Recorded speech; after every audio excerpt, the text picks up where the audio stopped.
La depresión es el tema que vamos a estar tratando esta noche. Es un tema que se ha convertido en una enfermedad mundial y es un asunto que nos ha tocado a todos.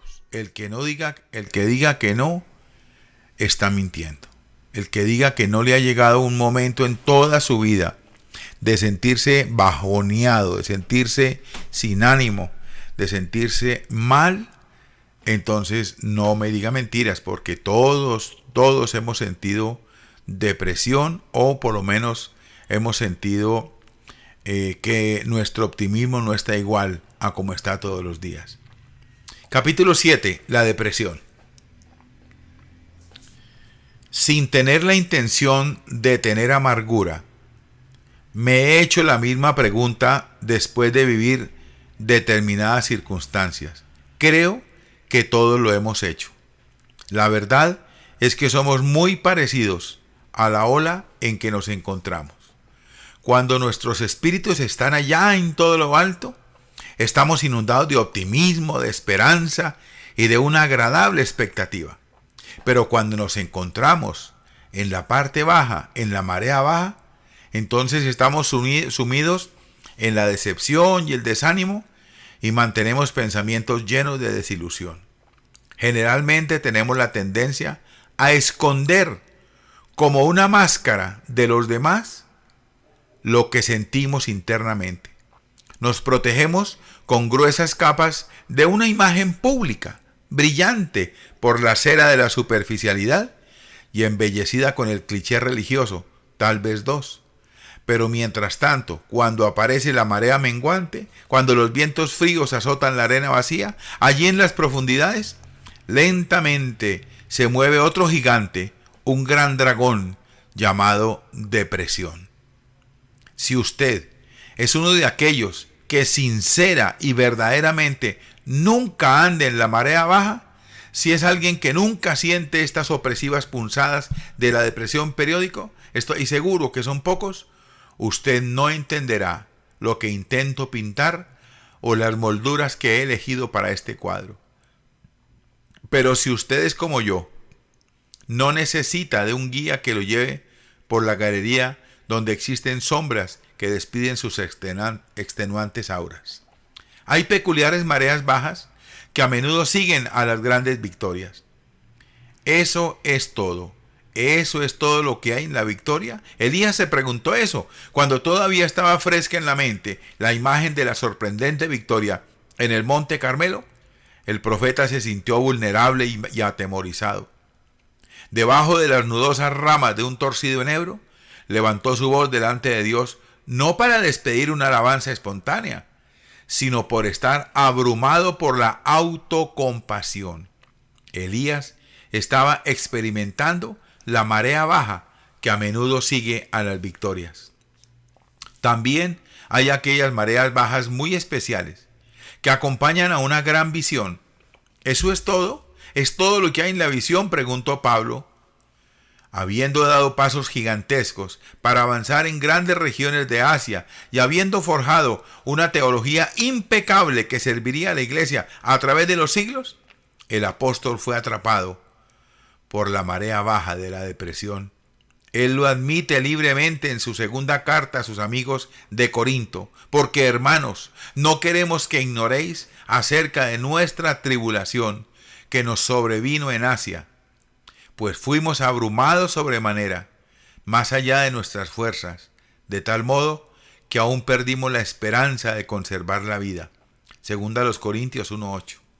Oiga eso, Pablo está diciendo, el gran triunfador, el gran escritor, el gran exitoso hombre teólogo, está diciendo que ya no tenía esperanza de vivir cuando fueron abrumados más allá de las fuerzas.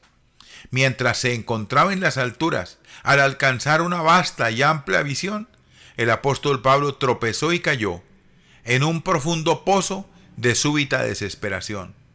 Agotado, solitario y emocionalmente consumido, el apóstol llegó hasta el fondo.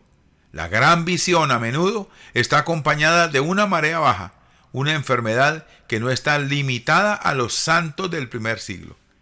También hay aquellas mareas bajas que acompañan a nuestros grandes momentos de valor. ¿Eso es todo? ¿Eso es todo lo que hay en el gran valor? David preguntó eso. Él había asesinado al gigante y se había casado con una princesa. Fue un peleador de primera línea, capaz y temerario, pero a pesar de ello, se convirtió en el blanco al que dirigía su espada, su propio rey. Aunque era un guerrero probado y dedicado, sin comparación en los rangos de Israel por su valor, fue forzado a huir. Esto lo atolondró, de manera que apareció como un loco delante del rey de Gat. La Biblia dice que echaba baba por la barba. Aquel hombre que había sido exaltado como un hombre de valor, ahora estaba allí y se fingió loco entre ellos y escribía en las puertas y dejaba correr la saliva por su barba. Primero de Samuel 21:13. David había peleado con osos, había luchado con fuertes leones y destrozado al gigante filisteo. Sin embargo, cambió un gigante externo por uno interno. Y ahora estaba rendido e imponente frente a la marea baja. Todo su valor parecía un sueño vacío y barato.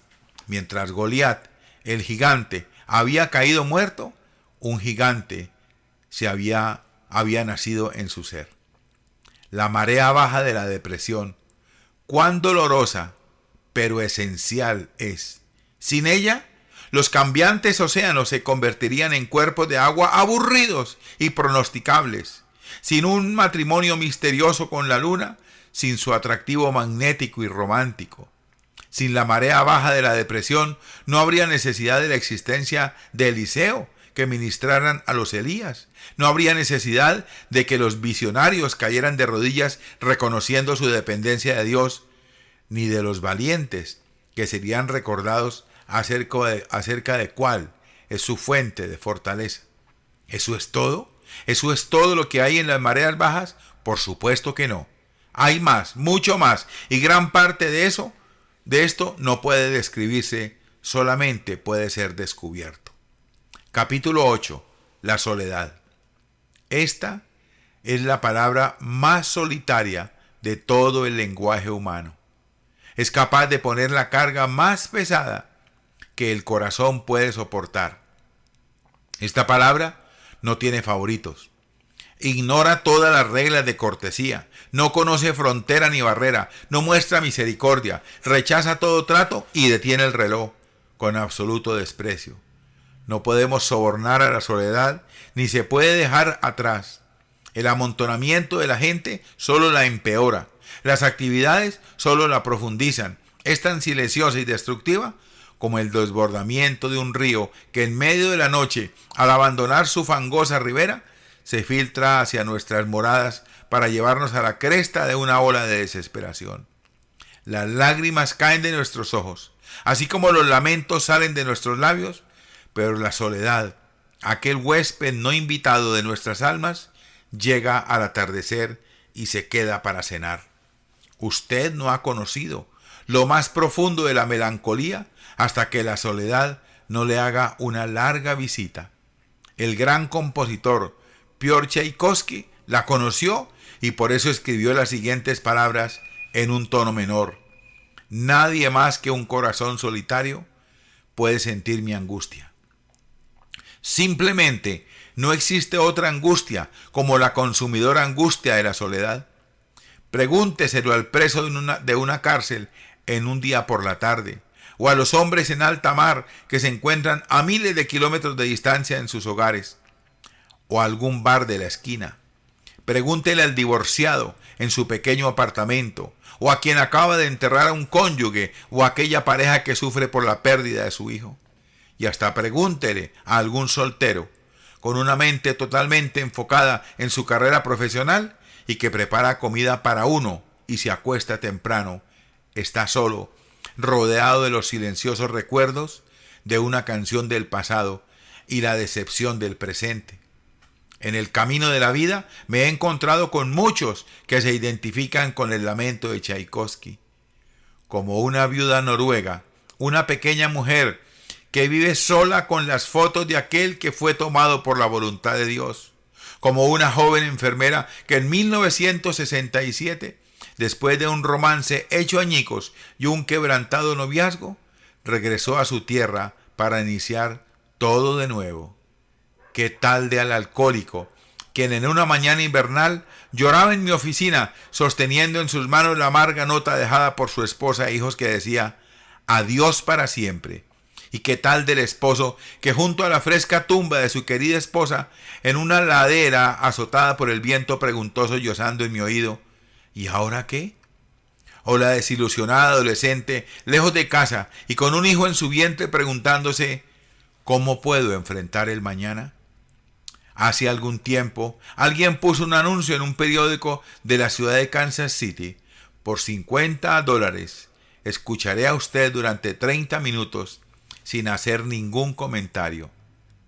¿No es cierto que esto suena como un engaño? Sin embargo, la persona actuaba seriamente. Usted se preguntará si alguien llamó. Por supuesto que sí. Al poco tiempo, esta persona recibía entre 10 y 20 llamadas diarias. La punzada de la soledad era tan aguda que algunos estaban dispuestos a hacer cualquier cosa por conseguir media hora de compañía. Querido amigo, querida amiga, Dios sabe esto y Él sí se preocupa. Por favor, créalo. Él no solo sabe y se preocupa, Él comprende, es tocado y es movido por nuestra soledad. Participando en cada pulsación de nuestra angustia, Él desea fervientemente sostenernos y liberarnos.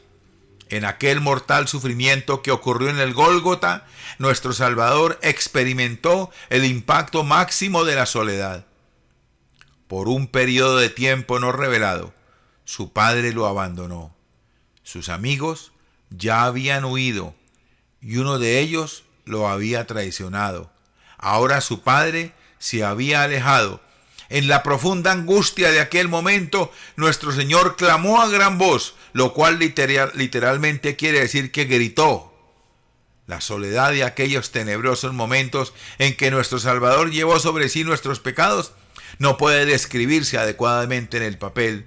La fría tinta no puede comunicar fielmente lo que el Señor sentía. Pero, ¿hay alguna duda acerca de Él? Ahora puede simpatizar y participar en nuestras angustias mientras avanzamos en esta guerra contra el gigante llamado soledad. Aquellos que llevan cicatrices de la batalla o necesitan explicación del dolor, solo necesitan una invitación para compartir aquella herida y, si es posible, ayudar en su sanidad. Cuando nos sentimos solos, necesitamos un amigo comprensivo. Jesucristo es aquel que es más unido que un hermano. Cuando nos sentimos solos, necesitamos fortaleza, aún para poner un pie delante del otro. Jesucristo es el que me fortalece. Cuando nos sentimos solos, necesitamos dejar de mirarnos a nosotros mismos, porque Jesucristo es el autor y consumador de la vida de fe, quien nos invita a poner nuestros ojos en Él. Y negamos a sucumbir. Parece que con un nuevo enfoque, de alguna manera, la soledad ya no establece como antes su campamento en el alma, pues en realidad ya no hay espacio para ella. Es la paz la que establece la primera tienda de campaña. Jesucristo responde a Tchaikovsky con las mismas palabras, pero son palabras escritas en un tono mayor. Nadie más que un corazón confianza puede conocer mi liberación. Capítulo 9. El gigante del resentimiento. Leonard Holt era un dechado de respetabilidad. Era un hombre de edad media, un técnico de laboratorio y un dedicado trabajador de una fábrica de papel por 19 años.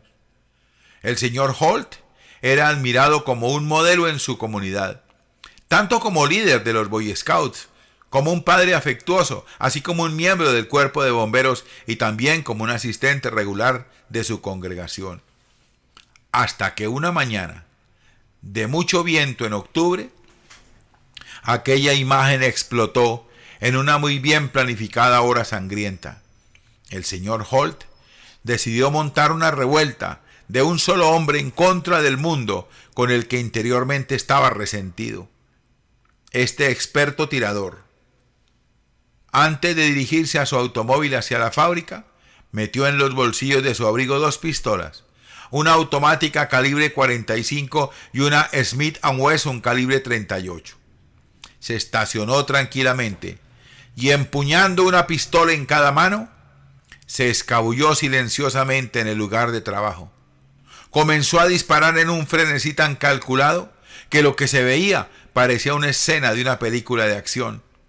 Llenó a sus compañeros de trabajo con 2 o 3 balas por persona, realizando más de 30 disparos en total. Intencionalmente mató a algunos de aquellos hombres a quienes había conocido por más de 15 años. Cuando un grupo de policías se ubicó estratégicamente para capturar al hombre, lo encontraron parado en el portal de su casa mientras gruñía desafiante: «Vengan a atraparme ustedes, ya no soporté ninguna de sus».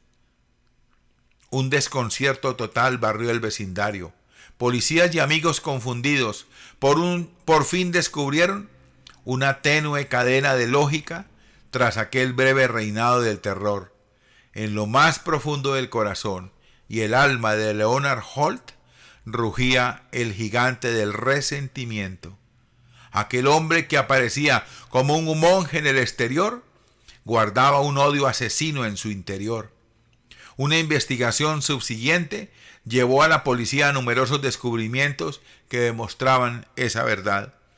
Algunas de las víctimas habían sido ascendidas a mejores puestos, mientras que él permanecía en la misma posición.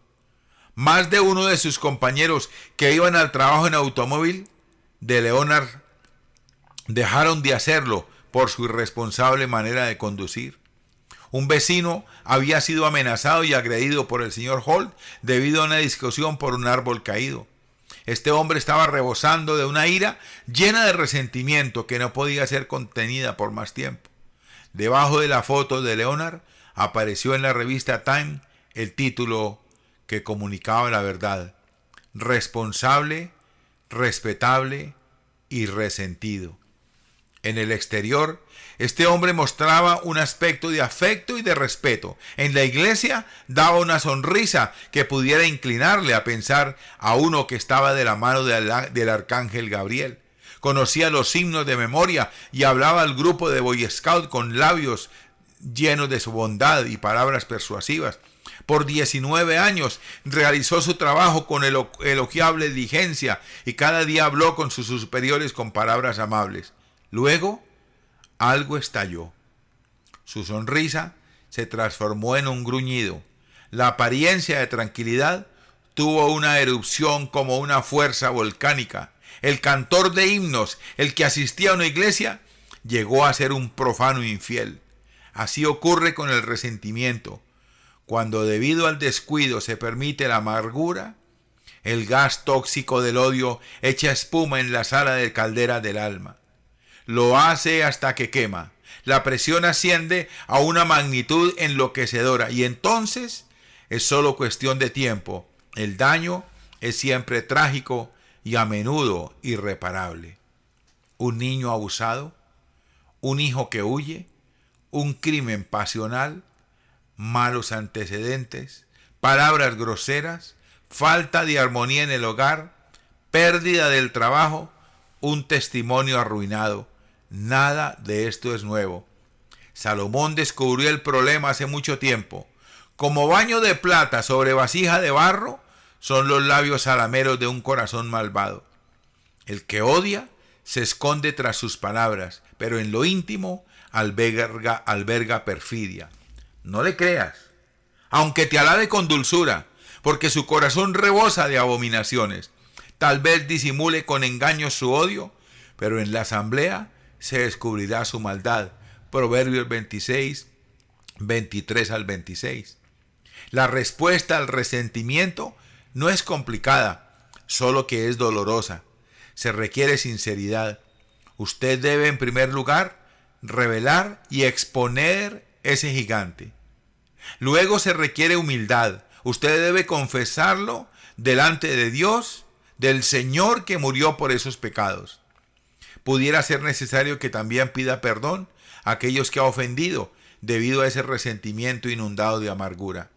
Por último, se requiere vulnerabilidad, es decir, la disposición a mantener aquella tendencia sumisa a la reprensión divina, la disposición a permanecer con una actitud no ofensiva y a estar genuinamente dispuesto a aprender. Nadie jamás pensó que en Leonard Rolt vivía el gigante llamado resentimiento. Seguramente nadie tampoco piensa que éste vive en usted, por lo menos no todavía. Capítulo 10. La aflicción. Por primera vez en su vida, dos niños de una escuela primaria estaban absolutamente inmóviles. Cada uno se encontraba en un charco de sangre y cubierto con una frazada color gris pálido. Sus cuerpos estaban a la espera del investigador de la policía. Para ellos, los estudios terminaron prematuramente.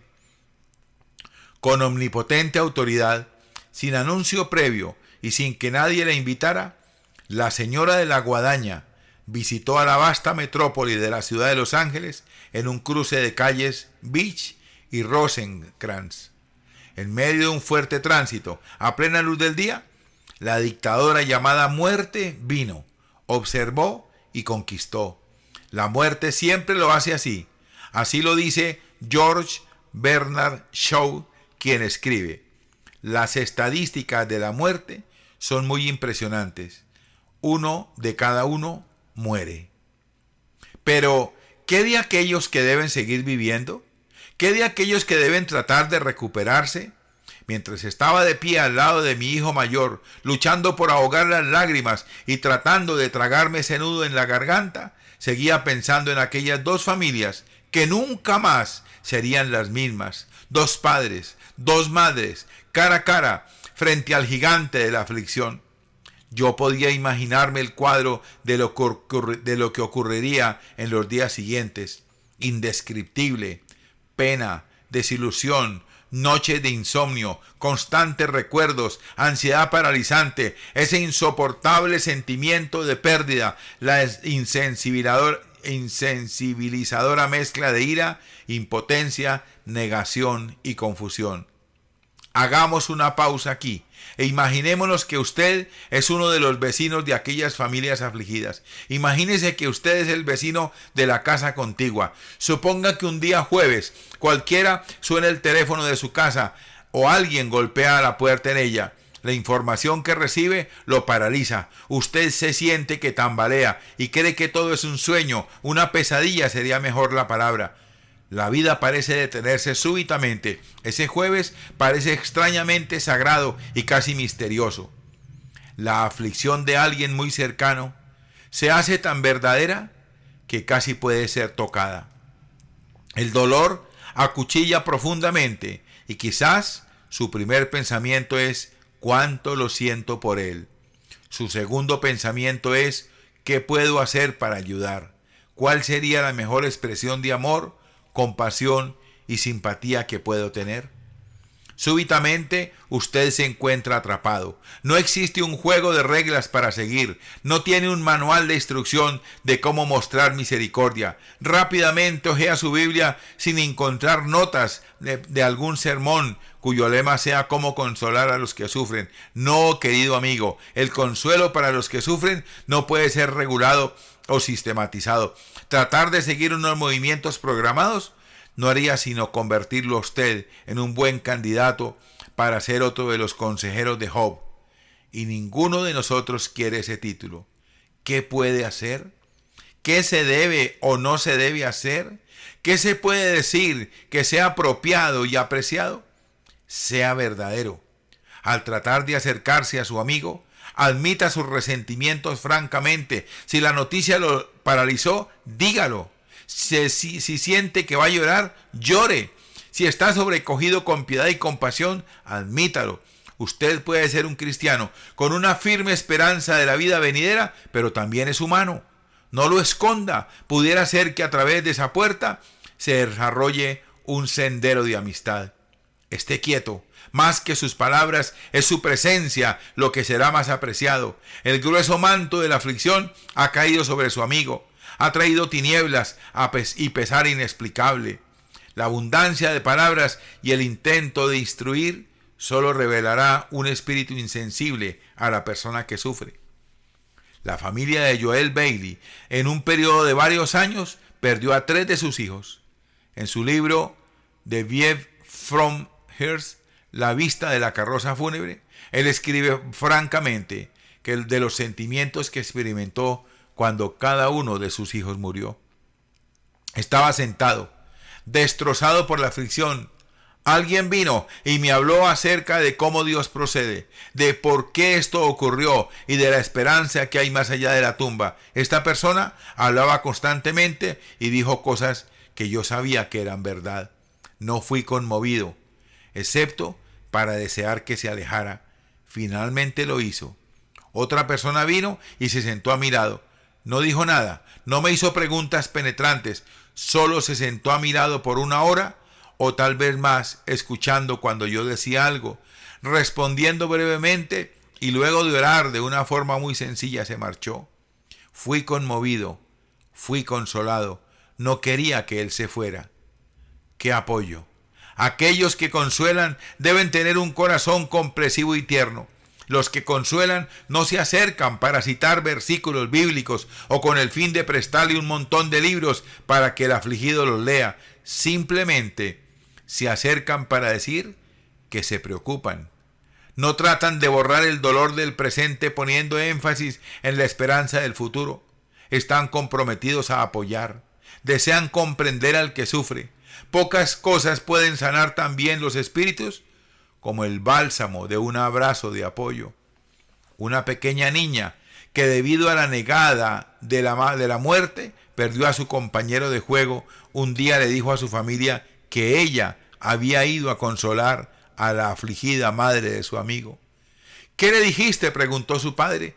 Nada, respondió ella, solamente me subí a su regazo y lloré con ella. Eso es dar apoyo. Esté disponible. Todos se acercarán a los que sufren el primero o el segundo día. Pero ¿qué ocurrirá un mes después? ¿Qué pasará después que las flores se marchiten? ¿Cuando hayan pasado 5 meses? ¿O qué sucederá cuando el pasto haya crecido sobre la tumba? La vida seguirá su paso como un río turbio. Lamentablemente también siguen llegando los recuerdos de aquel pequeño que partió y cuyo lugar en la mesa permanece vacío. En esos momentos es cuando se necesita la mano consoladora de un amigo. Se necesita consuelo cuando los demás niños van a nadar, cuando se toman una galleta sin permiso y montan sus bicicletas. Esté comprometido a consolar más tarde, tal como lo está ahora. Esas sugerencias apropiadas que usted haga y que lo ayuden a romper el hechizo de la aflicción, les ayudarán a comenzar de nuevo. Tal como Jesús, cuando estuvo con las hermanas de Lázaro en el crisol de la aflicción, sea verdadero. Jesús lloró. Esté quieto. Jesús soportó sus reclamos cargados de enojo. Dé apoyo. Jesús fue conmovido y esté disponible. Jesús estuvo a su lado. No hubo sermones, no dejó folletos, no intentó corregir su mala comprensión, ni siquiera frunció el ceño en señal de desaprobación. Para matar gigantes se necesita tiempo. Nuestro Señor creyó, como nosotros debiéramos hacerlo, que somos sanados de la aflicción solamente cuando la expresamos totalmente. Tal vez esto explique por qué hay tantos que viven acongojados y tan pocos que consuelan. Capítulo 11. El dolor. Lo llamaron el viejo nogal debido a su valor y tenacidad. Su madre lo llamó Andrew el 15 de marzo de 1767. Cuando dio a luz a aquel rebelde de Carolina del Sur, con una mente orientada hacia la independencia, travieso, de genio vivo y poco interesado en la escuela, Andrew, a la edad de 13 años, aceptó el llamado a ser soldado dedicado a resistir la invasión británica. Poco tiempo después se convirtió en un prisionero, debido a que rechazó limpiar las botas de un oficial enemigo. Fue golpeado con un sable. Esa experiencia fue el primer encuentro con el horrible gigante llamado dolor. A pesar de que llevó la marca del sablazo por el resto de su vida, la fogosa disposición de Andrew nunca disminuyó. Fue un luchador de corazón que eligió resolver sus disputas por medio de los duelos y que vivió la mayoría de sus días con 2 balas dolorosamente alojadas en su cuerpo. Después de distinguirse en el campo de batalla, su nombre llegó a ser sinónimo nacional de valor, inexorable persistencia. Cuando los políticos se inclinaron a buscarlo, el viejo Nogal, como lo llamaban, aceptó el desafío. Primero, el Senado. Después, la nominación para presidente. La sombra del dolor apareció una vez más, en otra forma, cuando perdió la presidencia por estrecho margen, frente a John Quincy Adams. 4 años más tarde, sin embargo, volvió a competir y esta vez ganó, pero el dolor acompañó su victoria. 2 meses antes de asumir la presidencia, perdió a Raquel, su querida esposa. Golpeado por la aflicción, el presidente electo siguió adelante y aún en el momento de su juramento como el 7º presidente de los Estados Unidos, luchó con la aflicción debido a una alta fiebre provocada por un absceso en un pulmón. Después de un tiempo tuvieron que operarlo para extraerle una de las balas alojadas en su cuerpo. Andrew soportó con típico valor la operación realizada sin anestesia. Aún su carrera política fue dolorosa. Un detestable escándalo dividió a su gabinete y los críticos trataron de desgarrarlo como leones hambrientos. A pesar de que se mantuvo firme por muchas veces, las evidentes señales del dolor comenzaron a manifestarse. Sin embargo, él fue uno de los pocos hombres que dejó la presidencia con más popularidad que cuando la asumió. Por lo menos una vez al amanecer fue eclipsado por la puesta del sol. Escribió uno de los contemporáneos: fue el dolor, más que cualquier otro factor, lo que hizo evidente que Andrew Jackson, las cualidades de su grandeza, hizo evidente. El dolor humilla a los orgullosos, suaviza a los tercos, derrite a los duros, silencia e implacablemente el dolor gana batallas en lo profundo de un alma solitaria. Solo el corazón conoce sus propios pesares y ninguna otra persona puede compartirlo totalmente. El dolor opera solo, no necesita ayuda. Sea a un hombre de estado, a un siervo, a un predicador, a un pródigo o a una madre o a su hijo, el dolor comunica su propio mensaje. Al permanecer, rechaza ser pasado por alto. Al herir, el dolor deja a sus víctimas en el profundo abismo de la aflicción. Es en este punto de la aflicción que quien sufre puede someterse o aprender a desarrollar la madurez y el carácter, o resistir y convertirse en alguien lleno de amargura, abrumado por la autocompasión y asfixiado por su propia voluntad. Yo he tratado, pero no he encontrado ni un pasaje bíblico, ni conozco ninguna historia de alguien con voluntad fuerte que haya sido usado grandemente por Dios sin que primero haya sufrido profundamente. Fue precisamente una de esas personas que escribió estas palabras para que todos las lean.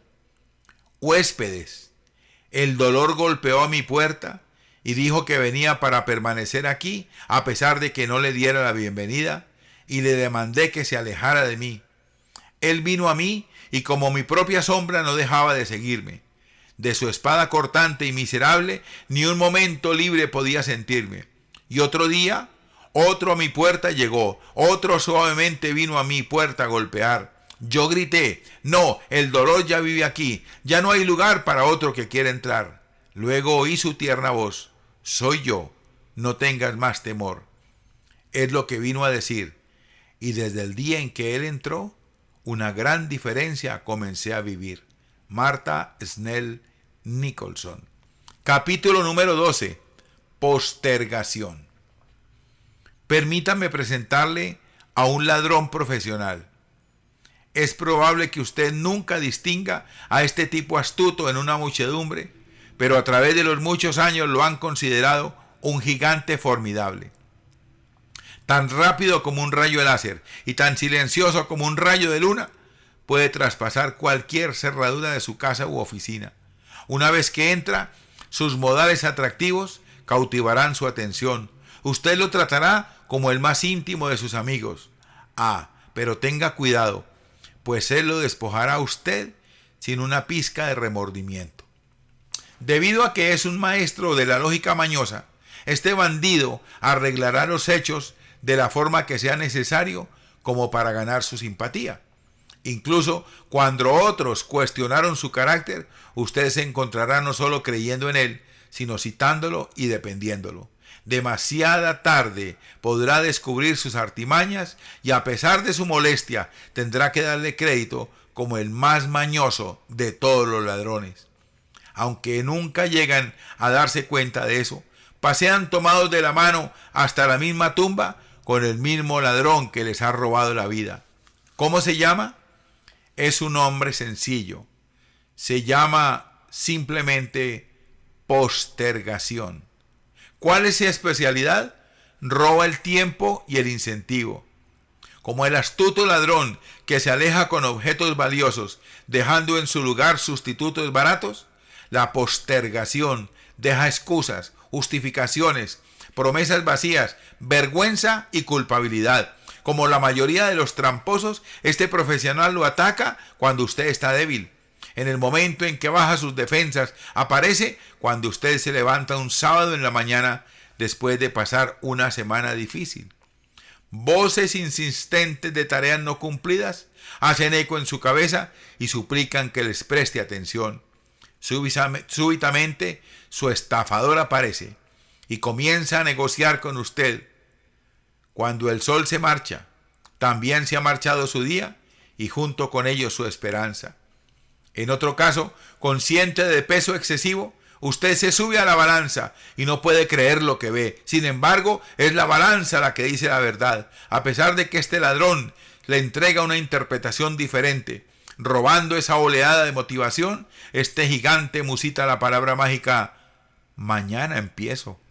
Y usted busca una golosina dando honor a su filosofía que dice: nunca hagas ahora lo que puedas postergar para mañana. Suponga que esta tarde enfrenta una decisión crucial. Ha ido aumentando la presión por 2 semanas. Usted ha hecho caso omiso de ella, la ha evadido y pospuesto, pero no debe seguir haciéndolo más. Hoy es el día clave. Usted ha hablado consigo mismo acerca de esto. 30 minutos antes del plazo, el ladrón ofrece la coartada perfecta y su decisión, una vez más, es lanzada a la bodega de esperar otro largo día. Ningún mentiroso fue más respetado, ningún bandido más recompensado y ningún gigante mejor tratado. Podemos seguir enumerando situaciones en que él sale como ganador y a pesar de que es un malvado proscrito, puede convencer a cualquier estudiante de que no entregue su tarea. Puede persuadir a cualquier directivo para que evite responder su correspondencia. Puede hacer lo mismo con cualquier ama de casa para que deje de lavar los platos o limpiar su casa. Puede convencer a cualquier padre cuando se trata de ejercer disciplina. Puede ser más inteligente que cualquier vendedor cuando se trata de ventas. Ese gigante tiene un solo producto fundamental y centra toda su energía en la consecución de su única meta, la derrota. Usando el astuto genio llamado sugerencia, logra lo que quiere y llega a convertirse precisamente en el mejor representante de lo que destruye, el éxito. Una vez vivió un político llamado Félix, quien durante el primer siglo fue gobernador. Delante de él trajeron a un prisionero llamado Pablo. En 2 ocasiones distintas, Félix escuchó la historia de Pablo, quien presentó en términos claros y sencillos los asuntos de la fe en Jesucristo. Félix escuchó cada palabra, pero en ambas ocasiones no prestó atención al mensaje con comentarios similares. Cuando descendiere el tribuno, Lisias, acabaré de conocer de vuestro asunto. Hechos 24:22. Hechos 24:25. Ahora vete, cuando tenga oportunidad te llamaré. El gobernador oyó a Pablo, pero escuchó al ladrón. Intencionalmente pasó por alto el momento más significativo de su vida. Postergó una decisión que nunca olvidará. ¿Nunca? ¿Por qué? Porque escuchó el consejo equivocado. Esta fue solo una sutil sugerencia, no fue una de esas mentiras audaces tales como no hay cielo, no hay infierno. Fue una sugerencia sencilla que decía simplemente no hay apuro. Y de esa manera el siniestro ladrón logró propinar otra derrota. Seguramente usted se pregunte, ¿cómo puedo ganar? ¿Cuál es el secreto? ¿Cuál es la fórmula para escapar de esa intimidante tela de araña? ¿Cómo puedo impedir que este gigante fuerce una entrada? La verdad es que la respuesta es muy sencilla, tan sencilla que le costará creerla. Lo único que necesita es una palabra, una que es muy fácil de pronunciar, usada en el momento oportuno. Aquella palabra tan corta tiene más peso que una tonelada de buenas intenciones. El ladrón no puede soportar ni siquiera su corto sonido, pues cuando se pronuncia, se lanza huyendo en frustración. Si usted la usa lo suficiente, tal vez ese gigante ladrón se sienta cansado de escucharla y comience a dejarlo solo. ¿Siente curiosidad? Creo que haré un trato con usted. Le digo la palabra solo si me promete usarla la próxima vez que sea tentado a escuchar este convincente desfalcador. Sin embargo, tengo una advertencia. La verdad es que puede ser fácil pronunciar esta palabra, pero se requiere de toda la disciplina que usted pueda reunir para lograr su propósito. En realidad, para implementarla se necesita el mismo poder de Dios. ¿Quieren escuchar la palabra? La palabra es ¡ahora! Capítulo 13, lo dejamos para la siguiente clase. La palabra es ahora. No voy a dejar para más tarde lo que puedo hacer ya mismo, porque las veces que he dejado para más tarde lo que podía haber hecho, nunca lo hice, y después tenía tanta vergüenza de haber dejado de lado tareas, obligaciones, compromisos, citas, acuerdos, ahorros, cuántas cosas se perdieron por darle oído a ese ladrón que es el de postergar o dejar para más tarde las cosas. Quiero concluir aquí en esta noche, no sin antes dar una corta reflexión.